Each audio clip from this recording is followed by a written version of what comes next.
പലസ്തീനിലെ മലമ്പ്രദേശത്തുള്ള മലയുടെ താഴ്വാരത്ത് താമസിക്കുന്ന യാക്കൂബ് നബി അലൈഹിസ്സലാമിന്റെ 11ാമത്തെ മകനായ യൂസുഫ് അക്കാലത്തെ ഏറ്റവും പ്രസിദ്ധമായ പട്ടണമായ മിസ്രിലെ രാജാവാകുന്നത് സങ്കല്പിക്കാൻ കഴിയില്ലായിരുന്നു. പക്ഷെ അള്ളാഹ്ക്ക് അങ്ങനൊരു തീരുമാനമുണ്ട്.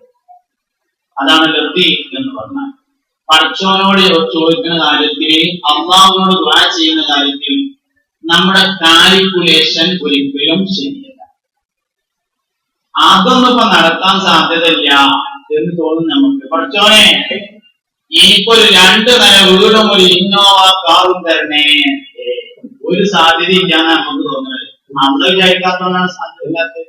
അല്ലെങ്കിൽ ഇഷ്ടംപോലെ സാധ്യത ഉണ്ട്. പലസ്തീനിലെ മലയുടെ താഴ്വാരത്ത് താമസിച്ചിരുന്ന യാക്കൂബിന്റെ മകനെ മിസ്രിലെ രാജാവാക്കാൻ കഴിഞ്ഞ അല്ലാഹു തആലക്ക് 2 നില വീടും ഇന്നോവ കാറും തരാൻ ഒരു പ്രയാസമില്ല. തോൽക്കാൻ ഞമ്മക്ക് മടിയുണ്ടെന്നേ ഉള്ളൂ, തരാൻ മടിയുള്ളവനല്ല അല്ലാഹു തആല.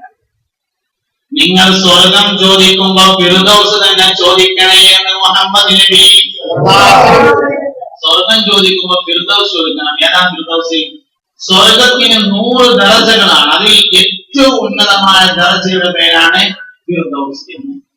ഏറ്റവും ഉന്നതമായ ദർജയാണ് ഫിർദൗസ്. മഹത്വമുള്ള എല്ലാ കാര്യങ്ങളെയും മോശമാക്കാനുള്ള ഒരു അജണ്ട നമുക്കുണ്ട്. അതുകൊണ്ട് ഫിർദൗസിനെ നമ്മൾ പിന്നെ എന്തൊക്കെയോ ആക്കി കൊടുക്കും. ഫിർദൗസിന്റെ മലയാളമാണ് പറുദീസ, ഫിർദൗസിന്റെ ഇംഗ്ലീഷാണ് പാരഡൈസ്. നമ്മളത് ബാറിന് പേരിട്ട ദുഷ്ടന്മാരാണ്. ജന്നത്തുൽ ഫിർദൗസിന്റെ പേരാണ് പാരഡൈസ്, പറുദീസയുടെ ഇംഗ്ലീഷാണ് പാരഡൈസ്. പക്ഷെ നമ്മളത് ബാറിനാണ് കൊണ്ടുപോയിട്ടത്. അങ്ങനത്തെ ദുഷ്ടന്മാരാണ്. നമ്മൾ മോശമായതാണ്, അള്ളാഹ് മോശമായതല്ല. അള്ളാഹ് വിചാരിച്ചാൽ എന്തും തരാൻ പറ്റും. ദോരത്തിനെ നമ്മൾ ഇഷ്ടത്തരം കാണിക്കണ്ട എന്ന് മാത്രം. ഞാൻ പറഞ്ഞത് ജന്നാത്തുൽ ഫിർദൗസിൽ വെച്ച് നടക്കാനുള്ളതാണ് കല്യാണം. ഇവിടുത്തെ അതേ ഭാര്യനെയാണ് അവിടെ, ഇവിടുത്തെ അതേ ഭർത്താവാണ് അവിടെ. യൂസുഫ് നബി അലൈഹിസ്സലാം വലിയ സൗന്ദര്യമുള്ള ആളായിരുന്നു. സുലൈഖ ബീവി ആകർഷിച്ചു, നാട്ടിലെ മുഴുവൻ ആൾക്കാരും ആകർഷിച്ചു. ഭയങ്കര സൗന്ദര്യം. അള്ളാഹു സൗന്ദര്യത്തെ പടച്ച് അതിനെ 2 ഭാഗമാക്കി അതിലെ പകുതി യൂസുഫ് നബി അലൈഹി ഇസ്ലാമിന് കൊടുക്കുന്ന പകുതി യൂസുഫ് നബി കൊടുത്തു. മുഹമ്മദ് നബി സല്ലല്ലാഹു അലൈഹി വസല്ലം തങ്ങൾക്ക് അള്ളാഹു ഭംഗി എത്ര കൊടുത്തു? ഞാൻ പറഞ്ഞോളാം, മുഴുവനും എന്നാണ് നമ്മൾ വായിച്ചിട്ടുള്ളത് അല്ലെ? ഭംഗിയുടെ മുഴുവൻ എന്നാണ്. പകുതി യൂസുഫ് നബി കൊടുത്താൽ പിന്നെ മുഴുവൻ ഉണ്ടാവില്ല, ബാക്കി പകുതി ഉണ്ടാവുന്നത്. അത് മുഴുവൻ കൊടുക്കാൻ നിർവാഹമില്ല. എന്തുകൊണ്ട്? പല്ലൊന്ന് ചെയ്തിട്ടാണെങ്കിലും അത്യാവശ്യം കാണാൻ പോലെ ഞാനുണ്ടല്ലോ, അതൊക്കെ കഴിച്ച് ബാക്കിയല്ലേ ഉള്ളൂ. അപ്പൊ ബാക്കി മുഴുവൻ കൊടുക്കാൻ ഉണ്ടാവില്ല. പിന്നെന്താ? അവിടെയാണ് നമ്മൾ മനസ്സിലാക്കേണ്ടത്, യൂസുഫ് നബിക്ക് പകുതി കൊടുത്ത ഭംഗി വേറെയായിരുന്നു, മുഹമ്മദ് നബി സല്ലല്ലാഹു അലൈഹി വസല്ലം തങ്ങൾക്ക് മുഴുവൻ കൊടുത്ത ഭംഗി വേറെയാണ്. അല്ലാഹു തആലക്ക് 2 തരത്തിൽ ഭംഗിയുണ്ട്. ഒന്ന് ഹസനത്ത് എന്ന ഭംഗിയുണ്ട്, ഒന്ന് ജമാലിയത്ത് എന്ന ഭംഗിയുണ്ട്. 2 ഭംഗിയാണ്. ഹസനത്ത് എന്ന ഭംഗിയാണ് യൂസുഫ് നബി അലൈഹി ഇസ്ലാമിന് പകുതി കൊടുത്തത്. ജമാലിയത്ത് എന്ന ഭംഗിയാണ് മുഹമ്മദ് നബി സല്ലല്ലാഹു അലൈഹി വസല്ലം തങ്ങൾക്ക് മുഴുവൻ കൊടുത്തത്. എന്താ 2ഉം തമ്മിലുള്ള വ്യത്യാസം? ഹസനത്ത് എന്ന ഭംഗി ആസ്വദിക്കുന്നതിനനുസരിച്ച് കുറഞ്ഞു വരുന്നതും ജമാലിയത്ത് എന്ന ഭംഗി ആസ്വദിക്കുന്നതിനനുസരിച്ച് കൂടി വരുന്നതുമാകുന്നു. യൂസുഫ് നബിക്ക് ഹസനത്ത് എന്ന ഭംഗിയാണ് കൊടുത്തത്. സുലൈഖ ബീവി റളിയല്ലാഹു അൻഹ കൊട്ടാരത്തിലേക്ക് ഒരുപാട് ആളുകളെ വിളിച്ചു വരുത്തി ചെത്തിത്തിന്നാവുന്നവർ പഴവും കത്തിയും കൊടുത്തു. യൂസുഫ് നബി അലൈഹി ഇസ്ലാമിനെ സദസ്സിലേക്ക് ഇറക്കിയപ്പോ അവർ പഴം ചെത്തുമ്പോൾ അറിയാതെ കയ്യും ചെത്തിപ്പോയി. പിന്നെയോ? പിന്നെ പഴം ചെത്തി. ആദ്യം കയ്യെത്തി, ഇന്നും ചെത്തി, പഴം ചെത്തി. പിന്നെ രണ്ടാമത് കയ്യെത്താതെ, കൈ എത്താതെ കാരണം നമുക്ക് പെട്ടെന്ന് തോന്നും വേദനയായിട്ടാണ്. വേദനയായിട്ടാണെങ്കിൽ ആദ്യം ആ വേദനയല്ലേ. ആദ്യ തവണ ആസ്വദിക്കാൻ കഴിയുന്ന അത്ര രണ്ടാമത്തെ തവണ അത് യൂസുഫിയുടെ ഭംഗിയാണെങ്കിലും അങ്ങനെ തന്നെയാണ്. യൂസുഫ് അവിടെ തന്നെ ഉണ്ടായിരുന്നു, പോയിട്ടൊന്നും ഉണ്ടായിരുന്നില്ല. കയ്യെത്തണ്ടെന്നാ പോലും ബാക്കി പഴം ചെത്താതിരുന്നിട്ട് പോലുമില്ല എല്ലാം. അപ്പൊ ഞമ്മക്കൊക്കെ ഭംഗി ഉണ്ടാവും. 18 വയസ്സിൽ ഒരു പെൺകുട്ടി നമ്മൾ കല്യാണം കഴിച്ചു വന്നു.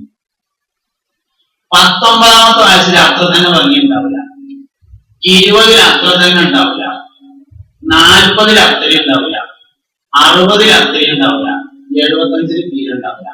ആണുങ്ങളെ മാത്രമേ പെണ്ണുങ്ങളെ മാത്രം എടുക്കണ്ട. 15 വയസ്സിൽ എനിക്കുണ്ടായിരുന്ന ഭംഗി 45 വയസ്സിൽ എനിക്കില്ല. 50ൽ അത്രയും ഉണ്ടാവില്ല, 65ൽ ഇത്രയും ഉണ്ടാവില്ല. ആർക്കുമില്ല.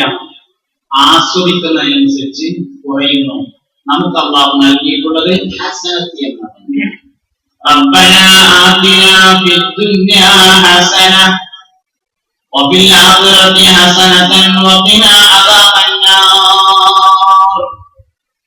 റബ്ബനാ ഞങ്ങളുടെ റബ്ബേ ആതിനാ ഞങ്ങൾക്ക് നീ തരണമേ ഫിദ്ദുനിയാ ദുനിയാവിൽ ഹസനതൻ ചൊറുക്കുള്ള ഒരു പെണ്ണിനെ തരണേ. ഹസൻ ഭംഗിയുള്ളവൻ, ഹസനത്ത് ഭംഗിയുള്ളവൾ. ആത്തിന ഹസന എന്നുള്ളതിന് എല്ലാം ഉണ്ട്. നല്ല ചൊട്ടുള്ള ഒരു പെണ്ണുമായി പെട്ടതന്നെ. അപ്പൊ വാസ്തവത്തിൽ റബ്ബനാത്തിന എന്താണ്? നല്ല ഭാര്യയെ കിട്ടാനും നല്ല ഭർത്താവിനെ കിട്ടാനുള്ളത് തന്നെയാണ്. എല്ലാം ഉണ്ട് കേട്ടോ. ഇത് മാത്രമൊന്നല്ല, ഞാനിപ്പോ അതാ പറഞ്ഞത്, അതുകൊണ്ടാ പറഞ്ഞു തന്നേ ഉള്ളൂ. റബ്ബനാ ആതിനാ ഫിദ്ദുനിയാ ഹസന. അപ്പൊ ഹസനത്ത് എന്ന ഭംഗിയാണ് ദുനിയാവിൽ എല്ലാവർക്കും ഉള്ളത്. ആസ്വദിക്കുന്നതിനനുസരിച്ച് പറയും. എന്നാൽ മുഹമ്മദ് നബിയുടെ ഭംഗി അതായിരുന്നു. രാവിലെ വന്ന് ലളിതങ്ങൾ അങ്ങനെ നോക്കും, വൈകുന്നേരം പോകും ഒരു സഹാബി വര്യൻ, പിന്നെ രാവിലെ വരും വൈകുന്നേരം പോകും. ഒരു ദിവസം ലളിതങ്ങൾ ചോദിച്ചു, അല്ലയോ സഹാബി, മാ ബാലിക്കും, എന്താ നിങ്ങൾ എന്നും രാവിലെ വന്ന് എന്നെ ഇങ്ങനെ നോക്കി വൈകുന്നേരം പോകുന്നത്? ആ സഹാബി വര്യൻ പറഞ്ഞു, അല്ലാഹുവിന്റെ റസൂലേ, നമ്മളെല്ലാവരും സ്വർഗത്തിൽ ഒരുമിച്ച് കൂടി നിങ്ങളും ഞാനും ഉണ്ടായി. നിങ്ങൾ വേറെ എവിടെയും വലിയ തർച്ചയിലായിരിക്കും, ഞാൻ വേറെ എവിടെയും. അപ്പോ നിങ്ങളുടെ ഈ ഭംഗി എനിക്ക് അവിടെ ആസ്വദിക്കാൻ കഴിയോ എന്ന് തോന്നിയപ്പോ ദുനിയാവിൽ നിന്ന് മാക്സിമം ആസ്വദിക്കട്ടെ എന്ന് കരുതിയതാണ് എന്ന് പറഞ്ഞപ്പോ നസറൽ അമീൻ മലക്ക് ജിബ്രാഹീൽ ഇറങ്ങി വന്നിട്ട് പറഞ്ഞു, നബിയെ പറഞ്ഞു കൊടുത്താലേ സ്വർഗത്തിൽ എല്ലാവരും എല്ലാവരെയും എപ്പോഴും കണ്ടുകൊണ്ടിരിക്കും, എല്ലാവരും എപ്പോഴും കണ്ടുകൊണ്ടിരിക്കും. ഗഫൂറിനെ കണ്ടിട്ട് കുറെ കാലായല്ലോ എന്ന് തോന്നുമ്പോൾ ഗഫൂറല്ലേ നിൽക്കണേ. അബ്ദുറഹ്മാനെ കണ്ടിട്ട് ഒരുപാട് ദിവസമായല്ല, അബ്ദുറഹ്മാനല്ലേ നിൽക്കണേ. എല്ലാരെയും എപ്പോഴും കാണുമെന്ന് പറഞ്ഞവി എന്ന് സയ്യിദുനാ ജിബ്രീൽ അലൈഹിസ്സലാം നമ്മളോട് പറഞ്ഞു കൊടുക്കാം. അപ്പൊ ഞാനിങ്ങനെ ആസ്വദിച്ചുകൊണ്ടിരിക്കുകയാണ് നബിയെ എന്ന് പറഞ്ഞ് എല്ലാ ദിവസവും ആസ്വദിക്കാൻ മാത്രം എന്താണത് നിബിധങ്ങളിലുണ്ട്. ആസ്വദിക്കുന്നതിനനുസരിച്ച് നിബിധങ്ങളുടെ ഭംഗി കൂടി വരുമാണ്. ഇന്നലെ കണ്ടിരുന്ന ഭംഗിയായിരുന്നില്ല നിബിധങ്ങൾക്ക് ഇന്ന് കാണുമ്പോൾ ഉണ്ടായിരുന്നത്, അതല്ല നാളെ കാണുമ്പോൾ ഉണ്ടായിരുന്നത്. ഈ ഭംഗിയാണ് സ്വർഗത്തിലെ എല്ലാവരും വരുന്നത്. ആസ്വദിക്കും തോറും കൂടുന്ന ഭംഗി. സ്വർഗത്തിലൊരു ചന്തയുണ്ട്, സൂഖുൽ ജുമുഅ എന്ന പേരായിട്ട് വെള്ളിയാഴ്ചയുള്ള ഒരു ചന്ത. സ്ത്രീകൾ പോകാത്ത പുരുഷന്മാർ മാത്രം പോകുന്ന ഒരു ചന്ത. ആ ചന്തയിൽ പോയി വരുമ്പോ ഒരു പൊടിക്കാറ്റുണ്ടാകുമെന്നാണ്. ആ പൊടിക്കാറ്റ് ശരീരത്തിൽ ആയാൽ ഭംഗി ചേഞ്ച് ചെയ്യും. പുതിയ ഭംഗിയോടുകൂടിയാണ് ചന്തയിൽ പോയിട്ട് വരിക. ചന്തയിൽ പോയിട്ട് വന്നിട്ട് നോക്കുമ്പോ വീട്ടിലുള്ള ഭാര്യയുടെയും ഭംഗി മാറ്റിണ്ടാവും. ഇപ്പോൾ വേറൊരാളായിട്ടുണ്ടാവും. ആളെ തന്നെയാണ് ഭംഗി വേറെ. ഇങ്ങനെ ഓരോ നിമിഷത്തിലും മാറ്റി മാറ്റി കൊടുക്കും. ആഴ്ചയിൽ ഒരിക്കൽ ഒരുമിച്ച് മാറ്റി കൊടുക്കും. അങ്ങനെയുള്ള ഭംഗിയാണ് സ്വർഗത്തിൽ ആസ്വദിക്കാനുള്ളത്. മുഹമ്മദ് നബി സല്ലല്ലാഹു അലൈഹി വസല്ലം